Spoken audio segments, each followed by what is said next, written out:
I don't think I can say that I have wanted to follow a particular model in my life. I think I have seen wonderful people acting in their capacity, either as a politician or as a sportswoman or simply as a mother.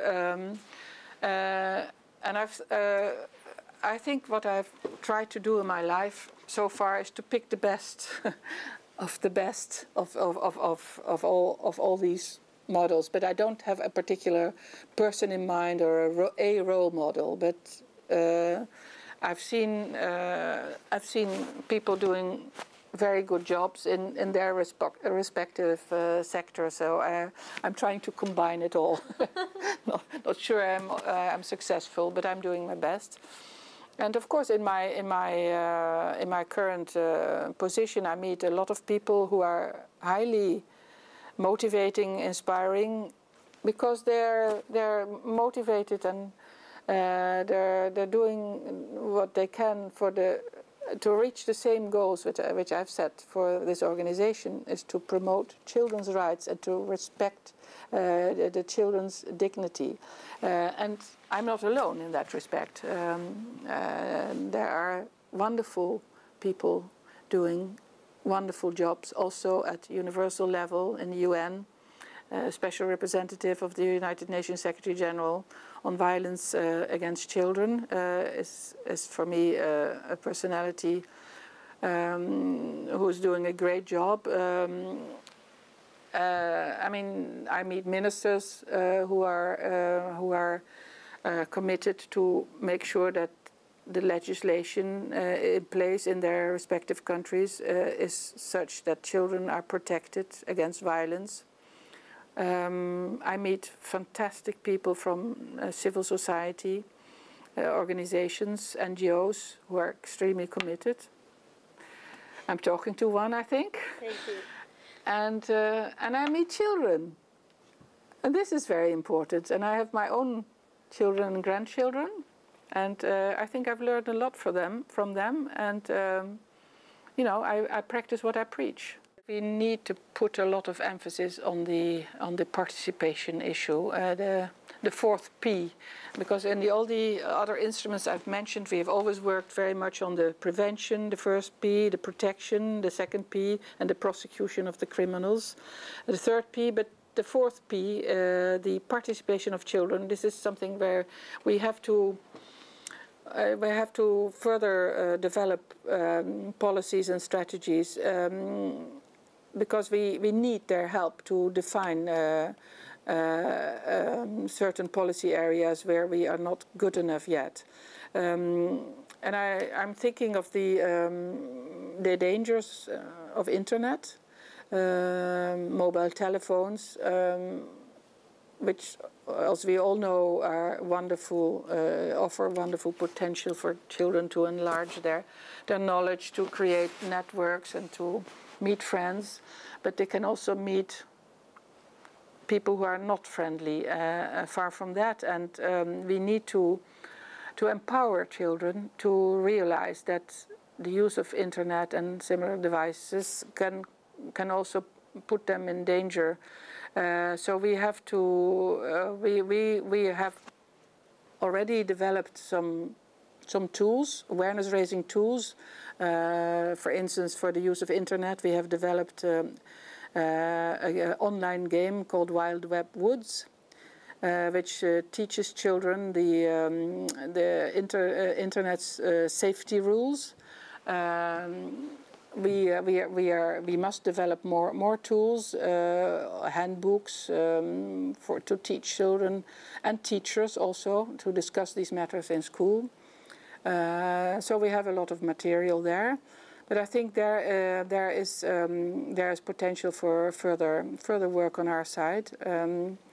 Our convention on sexual abuse and exploitation of children criminalizes grooming. So that's a very good development in terms of criminal law.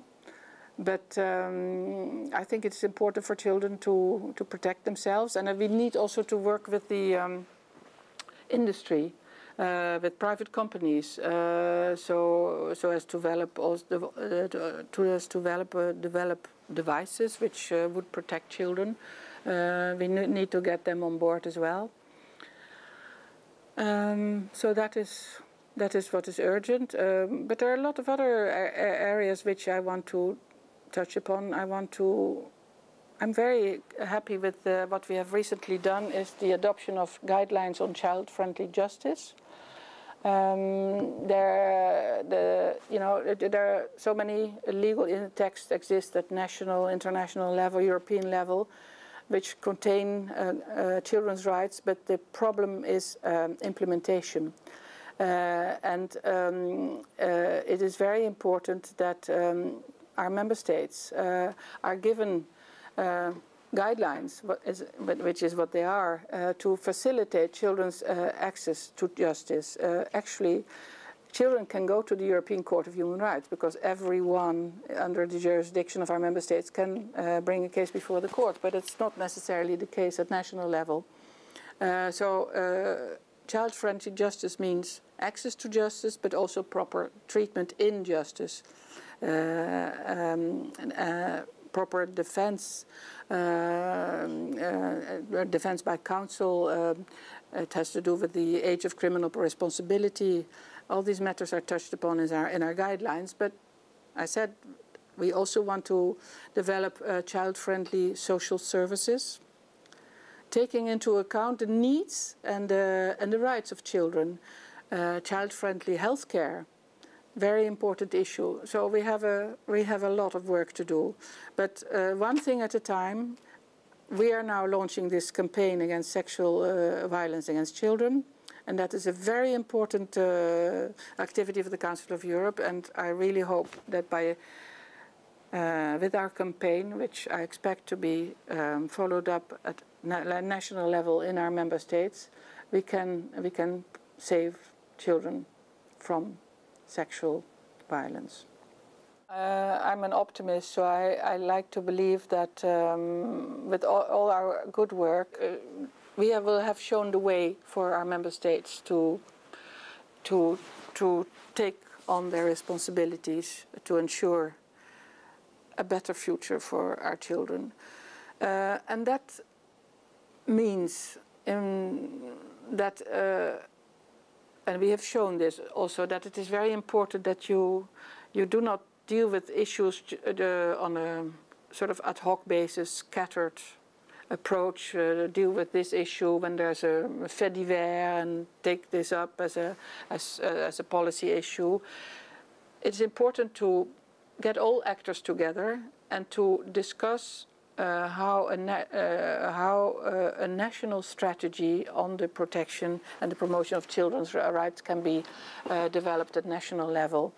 A strategy which will resist in time and can be, at the same time, is adaptable to the changes of a political, technical, social, economic nature. Resist in time, I mean by that that even if a different government takes over, the strategy takes place, will stay, and that it can survive these changes. That I think is very important, and the Council of Europe has developed tools for that. As I said, we have developed international standards.